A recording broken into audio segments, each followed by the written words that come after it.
Hi everyone, thanks so much for staying up late with us. I'm Tim Pham. We begin with news out of Western Washington tonight. Investigators found that the driver of a semi-truck that crashed on Interstate 5 in Seattle this morning fell asleep at the wheel. The crash blocked multiple lanes, both north and southbound I-5 traffic this afternoon. Backups even extended for over 3 hours. Our CBS affiliate in Seattle has the latest. This was not what drivers hitting the road on a Saturday morning expected to see. Just like a freak accident, like just kind of like lightning striking. A semi-truck carrying 2 trailers broken apart on impact after crashing through a median barrier on I-5 just south of the West Seattle Bridge. Even though it is the weekend, it's a major impact to traffic. A backup that stretched for several miles, affecting traffic traveling both northbound and southbound. The semi also knocked down a big light pole, and some fuel spilled onto the freeway, adding to the cleanup time. Several cars driving by during the time of this crash got hit by debris, including a couple that had rented a car to go up to the mountains. I was just really in shock.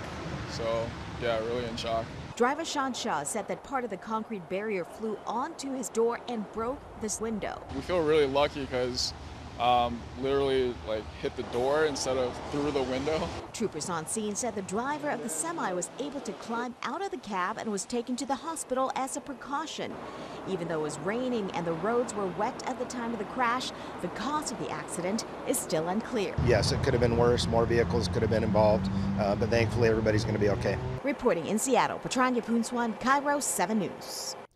Here in Spokane, a motorhome came around the corner of North Medalia from East Mission Avenue too quickly and knocked over a telephone pole. This afternoon, authorities closed Medalia between Mission and Cinto Avenue for about 3 hours while crews worked to clear the road. A much more severe situation near Seattle. A dozen power poles taken down in Tukwila. One of them fell onto a van with 2 people inside. Somehow there were no serious injuries, but there are still plenty of questions. Amy Moreno from our sister station in Seattle followed up on the incident to see how cleanup is going. It's where the Friday afternoon commute came to a frightening halt. It happened here, right between Boeing and the Museum of Flight. We were just in the Museum of Flight and walking by a window when we heard and saw a big explosion from the power line, a big flash of light, and they all came tumbling down. East Marginal Way South quickly became a tangled mess. I've never seen anything like this. Firefighters received the call just before 4 o'clock. When we were initially responding to a car versus pole, it's usually the car hits the pole. Instead, it appears a power pole crashed into the vehicle. Oh, absolutely incredible. On this road where so much went wrong, one thing was just right. The cross member on the top just came down right between them, right through the windshield. There were 2 people inside. So if it had just been a couple inches either way, it would have been a completely different story. We're just so glad that the people in the car were relatively unscathed. The down power pole created a domino effect. And you look up the streets and it's happened again and again and again and again. 24 poles came down, creating more than a mile-long stretch that's now in need of repair. But when you consider how bad it could have been, you understand why there's a sense of relief on this road. The fact that it was Friday afternoon on a major thoroughfare leaving downtown Seattle is amazing that more people weren't injured. It's a method not everyone agrees with, but wildlife experts in Oregon say it's working. Officers with Fish and Wildlife have been killing sea lions to save the endangered steelhead population. After a recent survey, 2,400 steelhead were counted in the upper Willamette River. This is the most fish to reach the area in the last 3 years. Biologists say sea lions migrating from California are the reason for the initial decline. After getting federal approval late last year, the state's wildlife agency killed 16 sea lions. Wildlife activists urged the agency to relocate the sea lions instead, but they say that has not worked in the past. The mammals just swim back to the same spot and continue to feed. The Trump administration is facing criticism from Washington state officials on both sides of the aisle tonight. The U.S. Department of Energy recently proposed cutting hundreds of millions of dollars from the budget dedicated to cleaning up the Hanford nuclear site in southeastern Washington. The cuts come as the estimated costs of the cleanup have at least tripled and could even reach over $600 billion. Hanford was established by the Manhattan Project during World War II to create plutonium for the atomic bomb dropped on Nagasaki, Japan.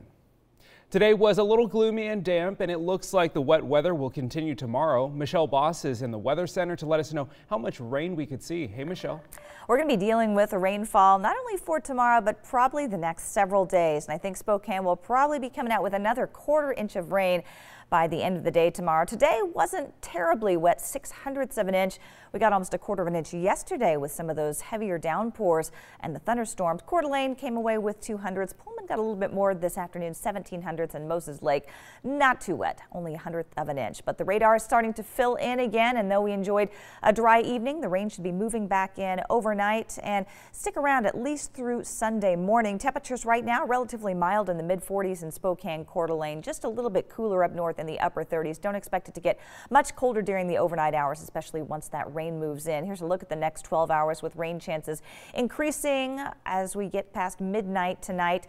And then it looks like that rain's going to be sticking through at least early tomorrow morning. And then we should start seeing a drying trend for the afternoon, or at least a brief one here in Spokane. So rainy and breezy conditions overnight, a low of 38 degrees for tomorrow. Some rain mainly in the morning, some gusty winds as well. We should see gusts around 30 miles per hour. I think we'll keep the clouds around for the afternoon, but the rain tapering off with a high of 53.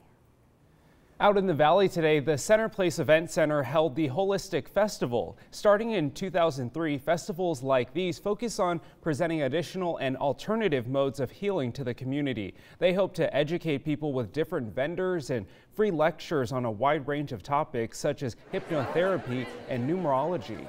What we are aiming for is healthy living, different ways to connect to medicines that are not pharmaceutical related. This is more of a holistic approach to healthy living. Vendors came from multiple disciplines, including palm reading, essential oil therapy, acupuncture, and much more. If you didn't make it, be sure to keep an eye out for it next year. We are just 3 weeks away from Easter weekend, but the celebration has already started. Today was just one of several days that people in North Idaho took part in a massive Easter egg hunt. KREM 2's Shayna Walltower was there to bring us all of the fun. Yeah, sunshine or rain, nothing's going to stop the crowd from coming out to find their Easter eggs, searching high and looking low all around the park, getting out of the house to have a little bit of Easter fun. Happy Easter, everybody, and let's get started. Come on in.